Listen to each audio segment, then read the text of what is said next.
Good evening sir. Good evening Manya. तो sir कल के टेस्ट में चैप्टर 9 आ रहा है? नहीं, चैप्टर 9 नहीं आ रहा। टेस्ट छोटा सा है, मैंने चैप्टर 9 नहीं किया तो उसको मैंने रिड्यूस कर दिया, 1 आवर का ही कर दिया है। वैसे 1.5 आवर का होते हैं सारे टेस्ट। ओके, तो लास्ट क्लास में हमने स्टार्ट शुरू किया था ना, आई गेस। एंड पहले एक्सरसाइज के 15 तक क्वेश्चन डिस्कस हो गए थे और 30 तक होमवर्क था। तो डाउट्स पूछना शुरू करो अपने। 16th and 17th 3 डाउट है और 17 भी डाउट है। ओके करो। 16 बोला, if x bar is the mean of x1 x2 up to xn, then mean of ax1 ax2 up to axn and x1 by a and x2 by a up to xn by a। ये देखो, ये फंडा हमें already पता है कि अगर x1 x2 x3 so on up to xn का मीन x बार है, तो अभी मैं सारी ऑब्जर्वेशन नहीं ले रहा हूँ, पहले मैं सिर्फ ये वाली ले रहा हूँ, ax1 ax2 up to axn, इनका मीन क्या हो जाएगा?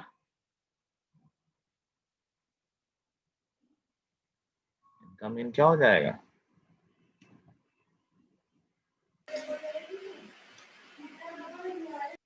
लास्ट क्लास में बात हुई है, कहाँ सब लोग क्यों नहीं बोल रहे हो?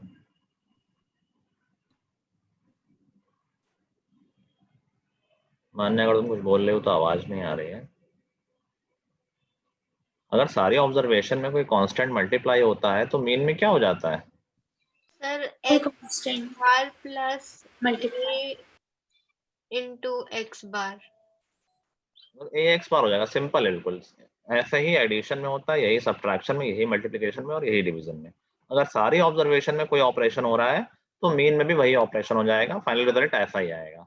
तो x1 x2 x3 xn का मीन अगर x बार है तो ax1 ax2 axn इन सब का मीन a इंटू x बार होगा, ठीक है। लेकिन ये हमारी सारी ऑब्जर्वेशन नहीं है, कुछ ऑब्जर्वेशन फिर बाकी वाले ये भी है कि x1 upon a x2 upon a and so on up to xn upon a। बताओ इनका मीन क्या हो जाएगा? Sir x bar by a अच्छा, मैंने ये मीन क्यों निकाले ताकि काम थोड़ा छोटा हो जाए। अभी देखो ये कितनी ऑब्जर्वेशंस हैं? Sir n n observation. इनका मीन हमें पता है, तो बताओ क्या हम सम निकाल सकते हैं इन ऑब्जर्वेशंस का? Yes sir. क्या हो जाएगा सम? क्या हो जाएगा?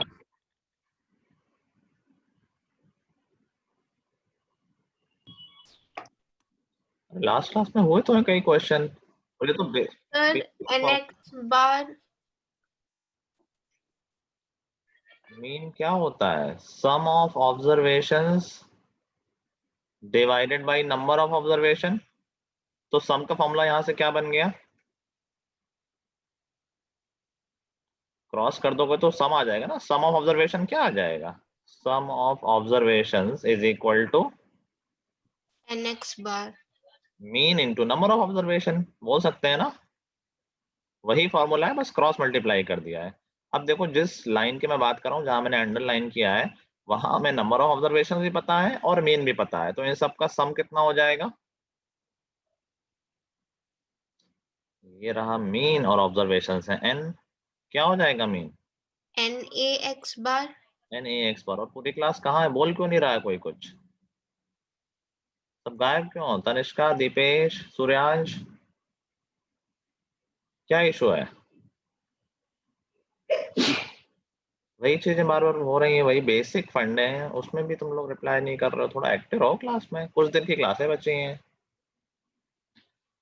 चलो ऐसे ही ये नीचे वाले जो ऑब्जर्वेशंस हैं, इनका सम कितना हो जाएगा?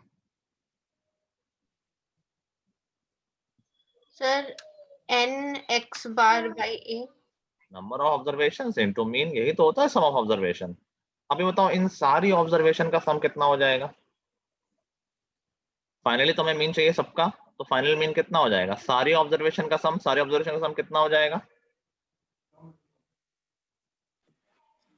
nax bar बस सारी plus n x bar by a इन दोनों को ऐड कर दो भाई, आधी ऑब्जर्वेशन का सम ये है, आधी का ये है, पूरी का पूछ रहा हूँ तो दोनों को ऐड कर दो, पूरा पूरा सम मिल गया क्या हमें सारी ऑब्जर्वेशंस का? Yes sir. N Yes, sir. A x bar plus n x bar upon ये हो गया टोटल सम।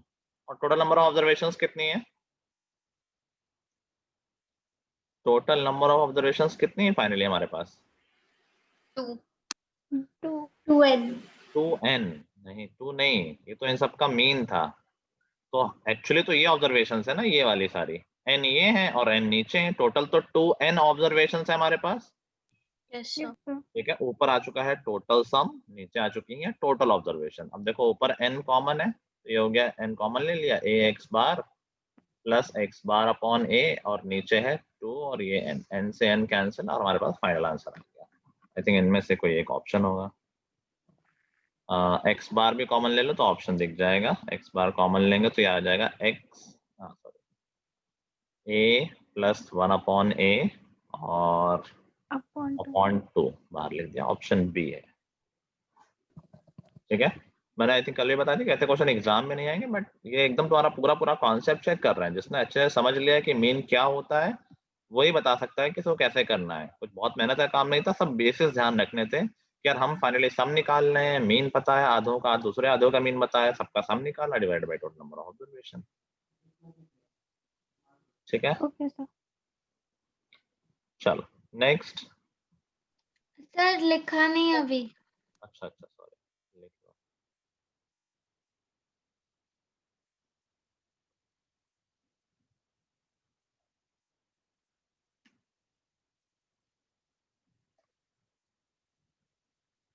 आज तो काफी लोग एब्सेंट हैं आई गेस, और जस्ट भी नहीं है ना।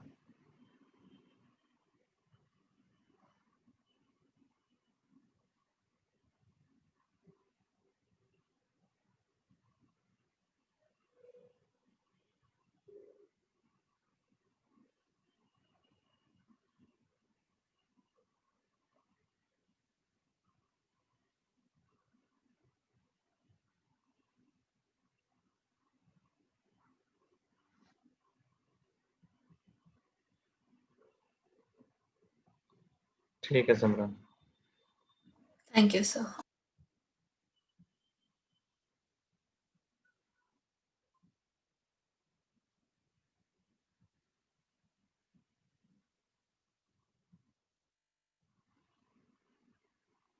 और जो इतना लेट क्यों?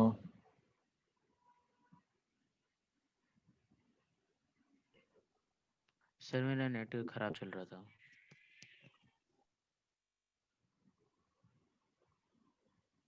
ध्रुव तुम क्यों इतना लेट आ रहे हो?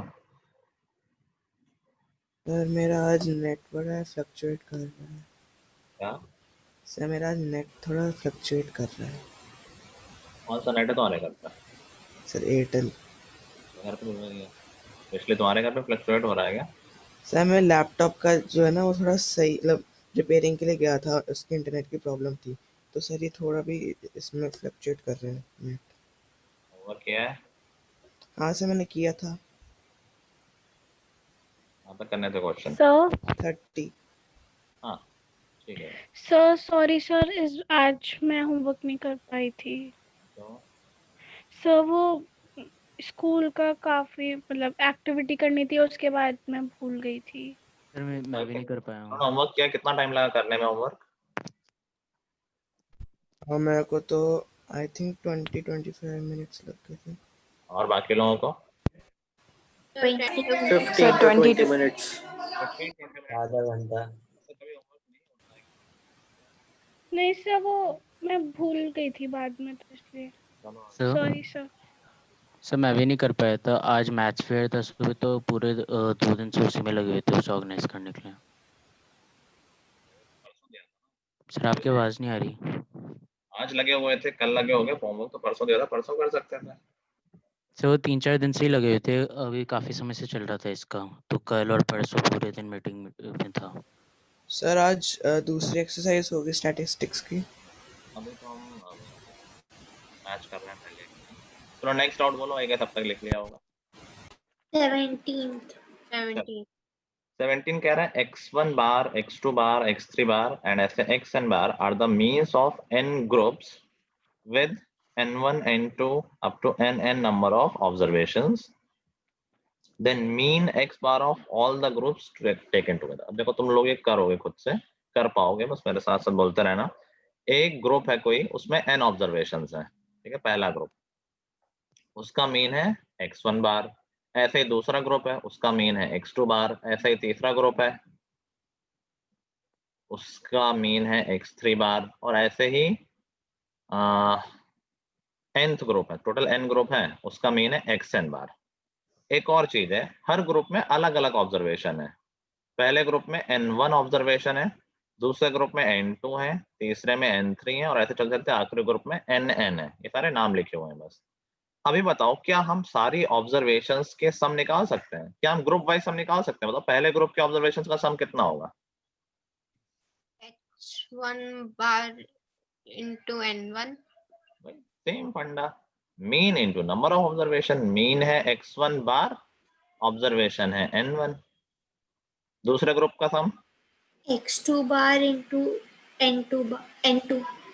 तीसरे ग्रुप का, x3 bar into n3. और ऐसे ही आखिरी ग्रुप का। xn bar into nn. क्या इन सबको ऐड कर देंगे, सारे का सम आ जाएगा? Yes sir. Upon total number of observation कितनी है? n1 n2 n3 n1 plus n2। भाई पहले ग्रुप में n1 थे, दूसरे ग्रुप में n2 थे, ऐसे ही चला आ रहा है, और आखिरी ग्रुप में nn है। ये हो गया मीन। आई गेस ये एक ऑप्शन होना चाहिए। अच्छा, इसको शॉर्ट फॉर्म में लिखा है। अच्छा, सिग्मा के फॉर्म में लिख सकते हो क्या इसको? देखो, एक पैटर्न चल रहा है, देखो x1 n1 x2 n2, तो एक फॉर्मूला टाइप से लिख सकते हैं कि xi बार इंटू ni। ऐसा ही तो है। आई में पहले 1 डालो, फिर 2 डालो, फिर 3 डालो, फिर ऐसे ही। कहाँ से कहाँ तक डालनी है आई की वैल्यू? 1 to से n. 1 से n। तो ऊपर वाला शॉर्ट फॉर्म में आ गया। नीचे वाले को कैसे लिख सकते हैं शॉर्ट फॉर्म में? बताना जरा। सिग्मा के फॉर्म में सिग्मा ni ni, आई की वैल्यू 1 से लेके n तक। ये ऑप्शन है हमारा थर्ड है, सी ऑप्शन। Yes sir. ठीक है।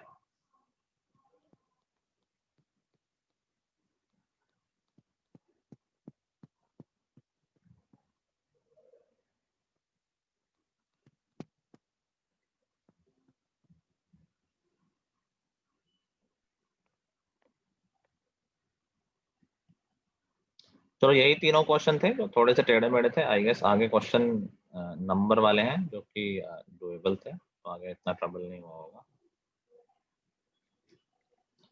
लिख लिया? No sir. ओके।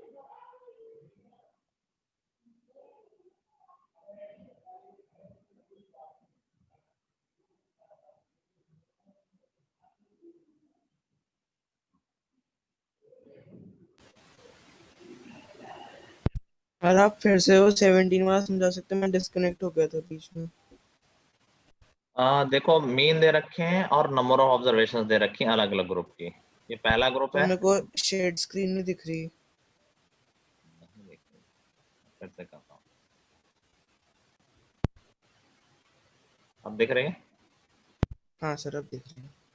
तो कह रहा है पहला ग्रुप है, उसमें n1 ऑब्जर्वेशंस है और उसका मीन x1 है। दूसरा ग्रुप है, उसमें n2 ऑब्जर्वेशन है और मीन x2 है। और ऐसे ही n ग्रुप्स हैं। आखिरी ग्रुप में n ऑब्जर्वेशन है और मीन उसका xn बार है। ये सब नाम लिखे हुए हैं सिर्फ इनके, मीन के और नंबर ऑफ ऑब्जर्वेशंस। तो हमारा काम है सबका मीन निकालना, तो हम पहले सबका सम निकाल लें। क्या हम ग्रुप वाइज सम निकाल सकते हैं अगर हमें मीन पता है और नंबर ऑफ ऑब्जर्वेशन पता है तो? Yes sir. ठीक है, तो ये हो गया पहले ग्रुप का सम, n1 इंटू xn बार। ये दूसरे ग्रुप का सम, ये तीसरे ग्रुप का। ऐसे ही सारे ग्रुप्स का सम लिख दिया हमने। XNNN। तो ये पूरा सम हो गया सबका। Yes sir. हो गया sum of all the observations divided by number of observation. इतनी हो जाएंगी, हर ग्रुप के ऑब्जर्वेशंस ऐड कर दी, नंबर ऑफ ऑब्जर्वेशंस,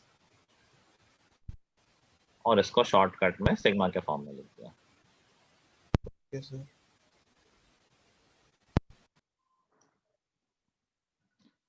सूर्यांश, तुम्हारे यार साइंस में मार्क्स बहुत ही खराब है।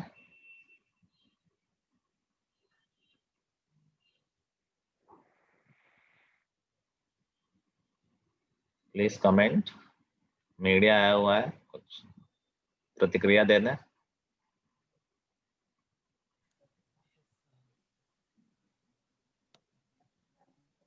बोलो, कुछ तो बोलो। India wants to know. Sir लिख लिया। ओके, सूर्यांश तुम ऐसे बैठ क्या चिल मार रहे हो? पूछ रहा हूँ कुछ, क्या हुआ? ऐसी परफॉर्मेंस? और मैं तो कुछ ये थोड़ी कह रहा हूँ कुछ गलत हुआ, मैं पूछ रहा हूँ कि क्यों हुआ और कैसे हुआ। सर वही मुझे समझ में नहीं आता। और अब टेस्ट के बाद बताओगे तुम? पहले बताया तुमने, समझ में नहीं आया? नहीं सर, प्रैक्टिस नहीं करी यार भाई। कर लो ना यार, आखिरी टाइम है, क्या चाहते हो? चलो next out. Question number 19। There are 50 numbers. Each number is subtracted from 53, and the mean of numbers so obtained is found to be minus 3.5. The mean of given numbers is. अभी देखो, ये हो सकता है कुछ लोगों को आंसर लग रहा हो कि आंसर होना चाहिए इसमें 53 ऐड कर दो 49.5, शायद ये लग रहा है कुछ लोगों को। क्या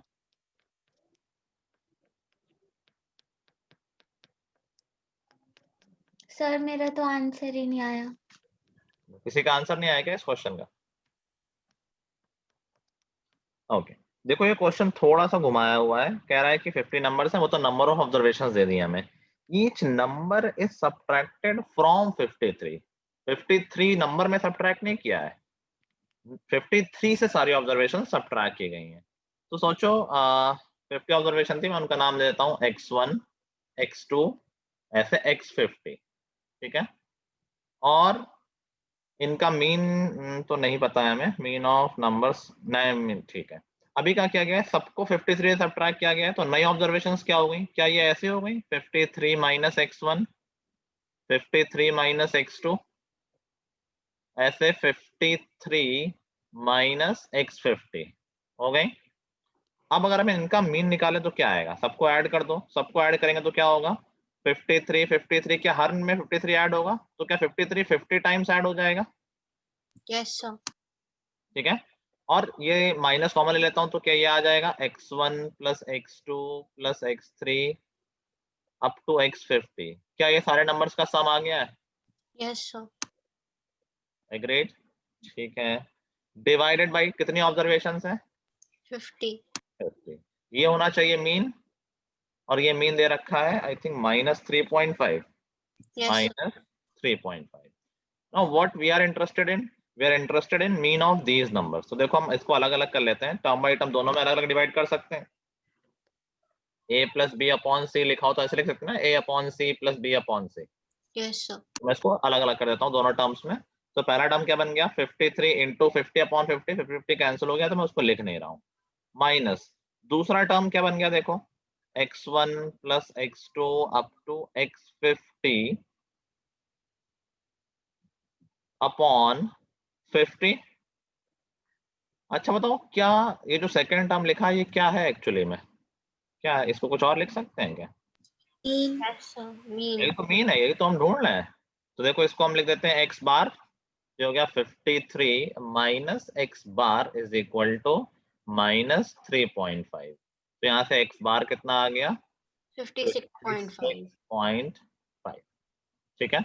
अब इसका शॉर्टकट वाली बात भी कर लो, सारे शॉर्टकट जैसे एकदम सीधे सीधे लग रहे थे, इसमें भी सीधे सीधे लग जाएगा कि अगर 53 से सारे नंबर सब्ट्रैक्ट किए गए हैं तो हमारा मीन भी 53 से सब्ट्रैक्ट हो जाएगा। You could have directly done it, मैंने समझाने के लिए पूरे स्टेप लिख दिए हैं कि भाई अगर मीन x बार था और सारे नंबर 53 से सब्ट्रैक्ट किए गए तो मीन भी सब्ट्रैक्ट हो गया होगा। तुम डायरेक्टली यहाँ से स्टार्ट कर सकते थे फॉर ऑब्जेक्टिव क्वेश्चन, ठीक है, एक लाइन में आंसर आ जाता।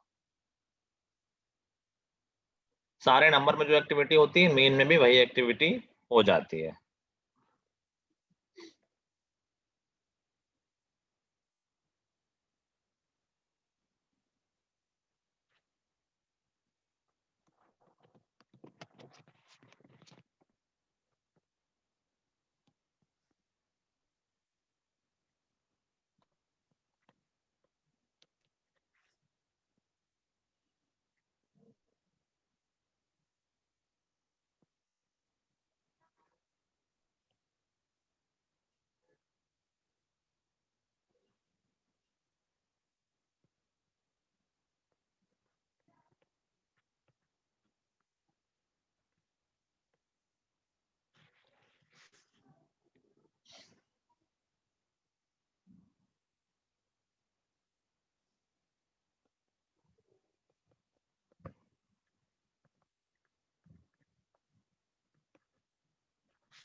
Next out.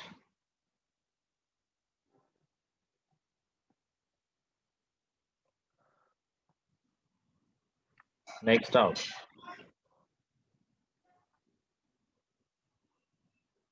कोई डाउट नहीं? दीपेश, तुमने काम कंप्लीट किया है? Yes sir. कोई डाउट नहीं तुम्हें? No sir. गुड। तो क्या किसी और को कोई डाउट नहीं रह गया पूरे एक्सरसाइज में? No sir. No, sir. Okay, I guess फिर आगे सारे क्वेश्चन मोस्टली प्रोबेबिलिटी के, जो कि शायद इजी थे। फाइन, ठीक है। तो आगे बढ़ते हैं, स्टार्ट करते हैं अगली एक्सरसाइज 14.2। इसमें 10 क्वेश्चंस हैं, you can start doing it. Second question you can skip, variable class interval का है जो सिलेबस से हट गया है। तो उसके अलावा इनफैक्ट फर्स्ट वेरिएबल का है ना शायद। अच्छा नहीं नहीं, ये कर सकते हो, फर्स्ट सिर्फ बताना है कि सही है कि नहीं है।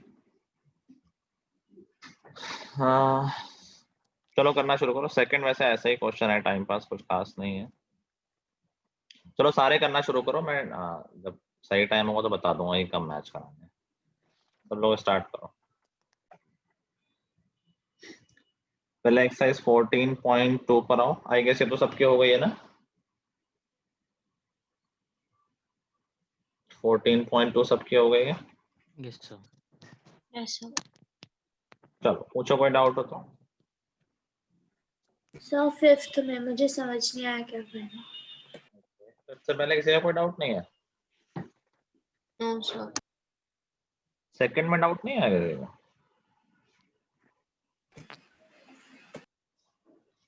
सर सेकंड तो आपने मना कर दिया था। मना नहीं किया था, ऐसे क्वेश्चन है।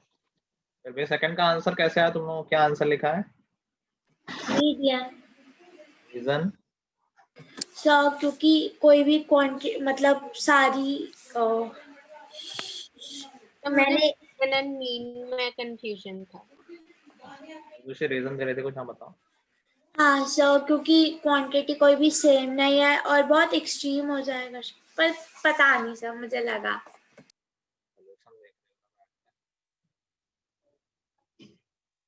सोल्यूशन देख के मत आपकी किया आवाज करो। बहुत कम आ रही है। मैं कह रहा हूँ सोल्यूशन देख के मत किया करो, फिर अपना दिमाग नहीं चलता है। ये तो कई बार मैं बता चुका हूँ, क्वेश्चन चेक करना हो जाता है। यू थिंक कि हाँ हम खुद कर रहे हैं, लेकिन सोल्यूशन देख लो, दिमाग अपना खुद का चला नहीं, जब एक्चुअल क्वेश्चन आएगा तो कर नहीं पाओगे। तो this is wrong habit, don't get into it. Second question में पूछ रहा है कि बताओ, ऑब्जर्वेशन दे रखी कौन सा एवरेज गुड रिप्रेजेंटेटिव होगा। पहली बात तो ऐसे क्वेश्चन है कोई बहुत सही आंसर नहीं हो सकता है, क्या नहीं मीन सही है और मीडियन गलत है या मोड सही है। ये वैसी चीज है, कोई पर्टिकुलरली थ्योरेटिकल चीज नहीं कि क्या फिक्स आंसर होगा। Now how to decide that. तो तुम लोगों ने, कुछ लोगों ने आई क्या सोल्यूशन देखा है और उसमें लिखा हुआ है कि एक्सट्रीम वैल्यू एंड एवरीथिंग। तो देखो मीडियन और मीन कैलकुलेट करने में डिफरेंस क्या है। सबको मीडियन और मीन का मीनिंग तो पता ही है, कैसे निकालते हैं। तो मीन एक्चुअली में क्या होता है, देखो मीन होता है कि अगर हम मान लें सारी ऑब्जर्वेशन इक्वल है तो वो वैल्यू क्या आएगी, उससे मीन निकलता है। वो जो निकल के आता है, तो सारी ऑब्जर्वेशन को अगर इक्वल मान लिया जाए तो वो ऑब्जर्वेशन क्या बनेगी, वो मीन होता है। ठीक है, जैसे मैं कभी 2 घंटे पढ़ा, कभी 4 घंटे, कभी 6 घंटे, तो हमने अगर मान लें कि रोज इक्वल पढ़ाई की तो कितनी की है, वो मीन है। मीडियन क्या होता है? मीडियन होता है जो ऑब्जर्वेशन बीच में लाई कर रही है, बीचों बीच। बीच का ये मतलब नहीं है कि वो इक्वल डिस्टेंस पे है, बीच का ये मतलब है कि इसके ऊपर आधी ऑब्जर्वेशन है और इसके नीचे आधी ऑब्जर्वेशन है। कितना ऊपर है और कितना नीचे है ये मीडियन नहीं बताता है। और एक डिफरेंस क्या आया कि मीन निकालने में we use all the observation, सारी ऑब्जर्वेशन यूज होती हैं, सबको ऐड करना पड़ता है। जबकि मीडियन में ऐसा कोई मतलब नहीं है, मीडियन सिर्फ मिड वैल्यू है, तो उसमें सारी ऑब्जर्वेशन यूज नहीं होती है। तो अच्छा रिप्रेजेंटेटिव कब क्या होता है थ्योरेटिकली, सिर्फ कहने की बात है, जरूरी नहीं कि हमेशा ये काम हो। बट अगर ऑब्जर्वेशन पास पास है तो वी से कि यार median is a better representative. ठीक है, क्योंकि अगर सपोज एक ऑब्जर्वेशन दूर हो गई, एक जो छोटी वाली है वो बहुत दूर हो गई, तो देखो उससे मीन में इम्पैक्ट पड़ जाएगा। मतलब मान लो पूरी क्लास के अच्छे नंबर है 44, 45, 43, 42, किसी एक बच्चे के 0 मार्क्स हैं, तो क्या वो पूरे क्लास के एवरेज को डाउन कर देगा?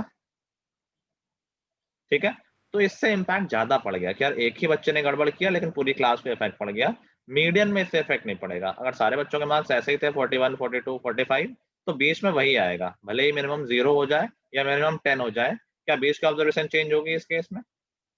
No sir. ठीक है, तो इन जनरल क्या ध्यान रखना है कि अगर एक्सट्रीम ऑब्जर्वेशंस बहुत दूर हैं तो मीन नहीं मीडियन बेटर है, और अगर सब आसपास है, वैसे आसपास में तो दोनों ही सही हो जाते हैं, बट अगर कोई एक्सट्रीम चला जाता है, बहुत दूर चला जाता है, तो मीडियन बेटर है। ठीक, चलो उसके बाद सीधे फिफ्थ है डाउट या और कोई डाउट है? Fifth, is it correct to say that in a histogram area of each rectangle is proportional to the class size of corresponding class interval? ये बात देखो जब मैंने हिस्टोग्राम पढ़ाया था तब बताई थी, बट आई डोंट थिंक कि किसी को याद हो। किसी को याद है एरिया का क्या रिलेशन होता है हमारे हिस्टोग्राम में, किससे रिलेशन होता है और क्या रिलेशन होता है? सर एरिया उसकी क्लास विड्थ इनटू फ्रीक्वेंसी होगी। एरिया कैसे निकलता है ये बता रही हो, रिलेशन क्या है एरिया का और डेटा का?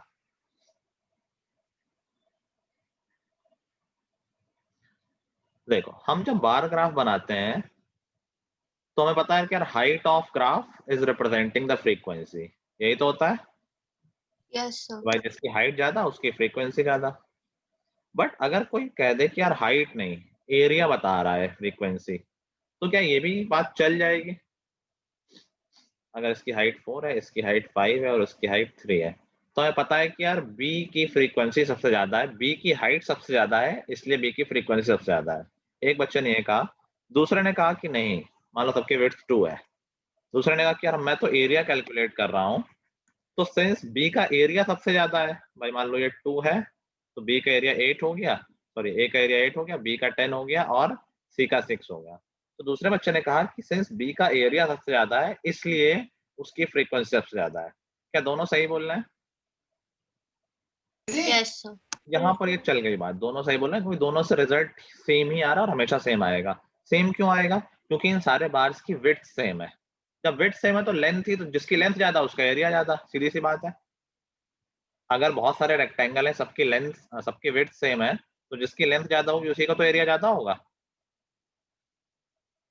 ठीक है, तो तुम बार ग्राफ में हाइट बोल दो या एरिया बोल दो, एक ही बात है, कोई फर्क नहीं पड़ता है। लेकिन हिस्टोग्राम में फर्क पड़ जाएगा अगर बार की विड्थ अलग अलग है। अगर बार की विड्थ अलग अलग है तो कहानी चेंज हो जाएगी। अगर मैं हिस्टोग्राम बना दूं, एक ऐसा, दूसरा ऐसा और तीसरा ऐसा, तो अगर कहा जाए सपोज इसकी हाइट 5 है, इसकी हाइट 4 है, इसकी हाइट 2 है, इसकी विड्थ 2 है, इसकी विड्थ 4 है और इसकी विड्थ 1 है, तो कोई एक बच्चा बोल दे कि यार सिंस पहली कैटेगरी की हाइट सबसे ज्यादा है इसलिए उसकी फ्रीक्वेंसी सबसे ज्यादा होगी। दूसरा बच्चा बोल रहा है कि नहीं यार मैं तो एरिया देख रहा हूँ, तो पहले का एरिया 10 है, दूसरे का एरिया 16 है और तीसरे का एरिया तो 2 है, तो बी का एरिया से ज्यादा है इसलिए बी की फ्रीक्वेंसी ज्यादा होगी। Now what do you think, किसकी फ्रीक्वेंसी ज्यादा होगी जब एक्चुअल टेबल बनी होगी? एक ही नहीं होगी, तभी हम फ्रीक्वेंसी एडजस्ट करते हैं। तो अब रियल कॉन्सेप्ट पे आते हैं कि एक्चुअली में हाइट रिप्रेजेंट कर रही होती है फ्रीक्वेंसी या एरिया। तो एक्चुअल थिंग है एरिया रिप्रेजेंट कर रहा होता है हमारी फ्रीक्वेंसी को, इसीलिए हम फ्रीक्वेंसी को एडजस्ट करते हैं। ठीक है, तो अब क्वेश्चन पे आते हैं। क्वेश्चन कह रहा है कि is it correct to say histogram area of each rectangle is proportional to class size? नहीं, एरिया क्लास साइज के प्रोपोर्शनल नहीं, फ्रीक्वेंसी के प्रोपोर्शनल होता है। हाइट और एरिया सब फ्रीक्वेंसी के लिए ही तो यूज हो रहे हैं। ठीक है, ठीक है। Yes sir. और अगर सिर्फ एरिया निकालने की बात है तो निकालने में तो क्लास साइज वैसे यूज होता है, बट आई थिंक यहाँ उसका वो मतलब नहीं है। आंसर किसी ने वेरीफाई किया? आई थिंक ये स्टेटमेंट वैसे रॉन्ग ही होगा और वहाँ फ्रीक्वेंसी होना चाहिए। एक बार वेरीफाई करना कोई। यस सर, फ्रीक्वेंसी है वहाँ पे। ठीक है, सबको बात समझ में आ गई है? Yes sir, thank you. Next doubt. 5 के बाद कोई डाउट है? क्वेश्चन नंबर 5 के बाद कोई डाउट है? No sir. No sir. Okay, so I am considering कि हमारी सेकेंड एक्सरसाइज कंप्लीट हो गई है। थर्ड के कुछ क्वेश्चन मैं होमवर्क में दे देता हूँ। टोटल क्वेश्चन तो ज्यादा है, 20 क्वेश्चन है। तो होमवर्क में 8 क्वेश्चन कर लेंगे, ठीक है, 1 to 8। ऑलराइट। बाकी टेस्ट है कल तुम्हारा, prepare well for the test. छोटा सा टेस्ट है, कंस्ट्रक्शन तो इजी टॉपिक है, ये बस सर्कल्स में ही थोड़ा ध्यान देना होगा, अच्छे से थ्योरम वगैरह पढ़ना। एंड ठीक है, दैट्स इट। सर सर हाँ। जो क्वेश्चंस सर रिलेटेड पोर्शन के होंगे वो भी करने हैं? नहीं, डिलीटेड पोर्शन है क्वेश्चन। सर टाइमिंग क्या होगी टेस्ट की? टाइमिंग वैसे ही होगी, 11-12 1 बजे कुछ। Okay sir. सर मुझे एक क्वेश्चन है। बोलो। सर मेरा जैसे कल साइंस ओलंपियाड है तो मैं उसका एक क्वेश्चन कर रही थी, उसमें लिखा हुआ था find the value of log 3 and bracket में 27 था।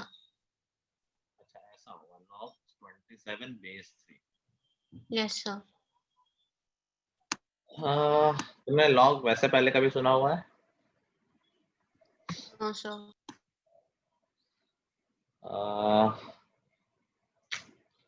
log एक फंक्शन है, जैसे हमने अभी फंक्शन ट्रिग्नोमेट्री में पढ़ा है, साइन फंक्शन कि कुछ इनपुट है कुछ आउटपुट है, कुछ जैसे log 27 है तो उसका कुछ आउटपुट होगा। एक मिनट,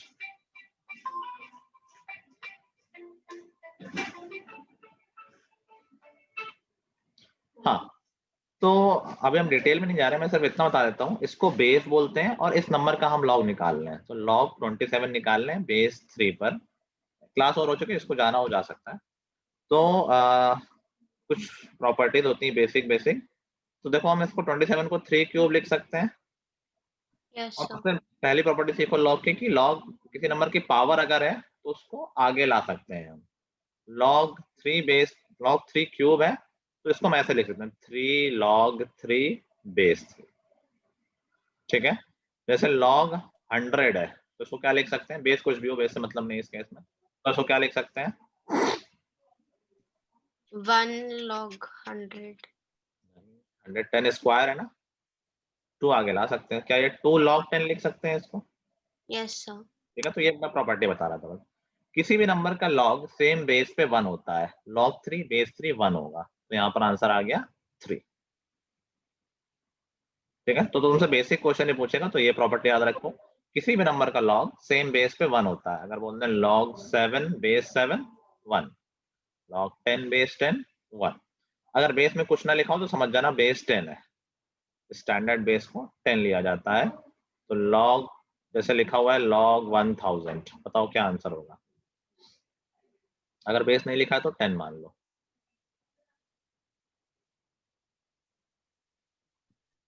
क्या आंसर होगा? सर 3। 3 भाई 10 क्यूब लिख देंगे, सर log 10 क्यूब और 3 आगे आ गया, तो ये हो गया 3 log 10, log 10 बेस 10 1 हो गया तो 3 हो गया। ठीक है, एक आध प्रॉपर्टी और बता देता हूँ, जैसे log a इंटू बी होता है, इसको हम लिख सकते हैं log a plus log b, into वाले ऐड हो जाते हैं अलग अलग log। log a upon b होता है तो होता है log a minus log b। ठीक है, यही 3 प्रॉपर्टी जो मोस्टली यूज होती हैं, पावर वाली और इनटू वाली। हो सकता है ऐसा पूछ ले log 30 बताओ और log 3 की वैल्यू दे रखी हो, तो log 30 को कैसे लिख लोगी?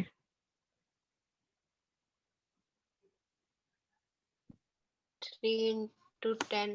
3 इंटू 10, फिर उसको कैसे लिख देंगे? log 3 minus log 10 जो प्लस होगा, सॉरी प्लस, ठीक है, log तो 10 log 3 plus 1 हो जाएगा। ठीक है, और log 3 की वैल्यू शायद दे रखी हो, ये होती है वैसे पॉइंट 3010 कुछ ऐसा होता है। तुम्हें स्टैंडर्ड में log 2 और log 3 की वैल्यू याद कर सकती हो, इसके अलावा नहीं आता है, ये याद कर लेना। एक होता है Alright. 0.010, एक होता है log 0.4771। आई थिंक ये log 2 है, log 3 एक बार नेट पे देख लेना। ठीक है, स्टैंडर्ड इतना ही आता है, तो कुछ आएगा तो इसी में से आएगा। Alright, sir. ठीक है, Thank you, sir. आज के लिए इतना ही। Good bye everyone, have a good day. Thank Bye, you, sir. sir. Have a nice day.